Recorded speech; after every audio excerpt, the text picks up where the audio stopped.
Bueno, sobre la nueva normalidad, definitivamente es algo que tendrá que tenernos a todos de manera constante ocupados. Nos tenemos que acostumbrar. El uso del cubrebocas, la limpieza continua de manos, el evitar lugares muy concurridos, todo eso es importante y debe ser parte de nuestra vida. Eventualmente hábitos como ir al cine, ir a alguna fiesta, incluso celebraciones como son típicamente las del el 15, 16 de septiembre, las de Navidad, Año Nuevo, todo ese tipo de cosas tendrán que modificarse de manera permanente. Esto no va a cambiar hasta que tengamos una vacuna que sea confiable y que, relativamente hablando, alcance a cubrir a la mayor parte de la población posible. De entrada ya nos han avisado las autoridades que muy posiblemente la primera dosis de la vacuna solamente sea para personal médico y gente que es considerada especialmente vulnerable. Diabéticos, hipertensos, personas con obesidad, con alguna enfermedad inmunológica. Todo este tipo de personas recibirán la atención de manera inmediata en cuanto se cuente con una vacuna que, repito, sea confiable y de fácil producción. Entonces, el cubrebocas y esta nueva normalidad han llegado para quedarse. Sobre qué tan seguro es salir, bastante interesante la pregunta. De momento no hay una certeza sobre el contagio ni sobre la ausencia del mismo. El virus va a estar constantemente dando vueltas por toda la comunidad durante un aproximado de 2 a 3 años, según las estimaciones de centros especializados en todo el mundo, y por lo tanto una seguridad absoluta para salir no hay, pero sí podemos en cambio tener seguridad sobre disminuir nuestra posibilidad de riesgo. Ojo, disminuir, que no es lo mismo que evitar. ¿Cómo lo podemos hacer? Obviamente con nuestra principal arma, el cubrebocas, seguramente con la limpieza constante de manos, lavado de manos y en su defecto uso de gel, y desde luego, como ya mencionamos, evitar lugares muy concurridos. Eventualmente tenemos que regresar a nuestras actividades, la mayoría, poco a poco, pero debemos de ser muy cautelosos y prudentes. Aunque aparentemente ya han disminuido mucho los contagios, como médico personalmente les puedo decir que no hay un solo día en el que no me entere de casos conocidos, por lo menos 1 o 2 casos. Entonces eso implica que el virus sigue latente en la comunidad. Entonces así será durante mucho tiempo y por lo tanto seguro salir nunca va a ser absolutamente seguro, pero podemos disminuir los riesgos si nos cuidamos y seguimos las indicaciones de salud general. Cómo mantenernos sanos es una cuestión un poquito debatible. En los días pasados hemos escuchado a nuestro presidente culpar a las transnacionales, a los consumos de azúcar, la Coca-Cola, etc. La verdad es que tiene un poco que ver, pero no es un problema que sea de hoy, es un problema de años y de décadas. Ni siquiera empezó el problema, en la década de los 90. Sí, México siempre ha sido una población con sobrepeso y obesidad. Que se ha disparado en los últimos 30 años es otra cosa. Entonces, ¿qué es lo que tenemos que recomendar indudablemente?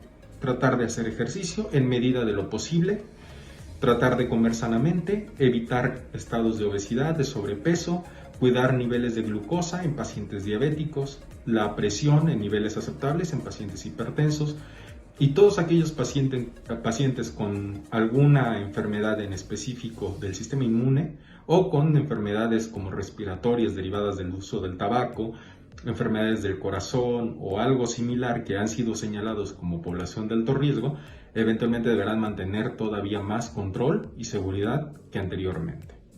Por lo tanto, la única forma de mantenernos sanos es disminuir todos los riesgos en caso de no padecer una enfermedad de este tipo y en caso de que se padezca, tratar de tenerla controlada en lo mayor posible. Bueno, tips médicos para mantener un poco la salud en mejor estado. Ya lo mencionamos, lo principal es lo que nunca creímos que funcionaría en un principio. Yo personalmente lo recomendé en el video pasado y en este video vengo a confirmar que teníamos un poco de razón. ¿A qué me refiero? Al uso del cubrebocas. En aquel momento hablábamos de que no era una barrera 100% permeable o 100% impermeable en todo caso, y pues la verdad es que sigue siendo así, pero la dinámica de fluidos ha demostrado que disminuyen bastante en los aerosoles de cuando hablamos, de cuando tosemos o estornudamos. Entonces, el principal tip es ese. El segundo, obviamente, es Si se presenta algún síntoma relacionado de los cuales ya hemos escuchado 1000 veces, obviamente yo sí recomiendo acudir con un médico de primera intención para evitarnos alguna complicación. Si pueden y si están en la posibilidad de incluso ir a un hospital privado, siempre va a ser un poquito mejor por la calidad de la atención y por la cantidad de gente que acude a este tipo de unidades hospitalarias.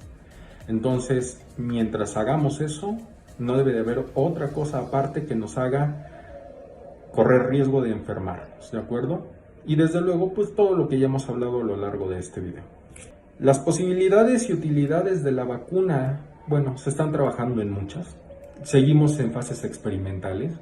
Por muy optimistas que se escuche a lo mejor a Donald Trump o a Marcelo Ebrard hablar de que ya se está haciendo negociaciones para obtener la vacuna y tener la población vulnerable y a los médicos y enfermeras y todo eso, pues voy a ser realista. Las etapas, por muy aceleradas que sean y por indicaciones del CDC, implican casi un año de investigación. Por un lado está bien porque empezaron las investigaciones alrededor de febrero, marzo en algunos lugares, entiéndase en China, entiéndase en Europa, y eventualmente ese conocimiento se acumula.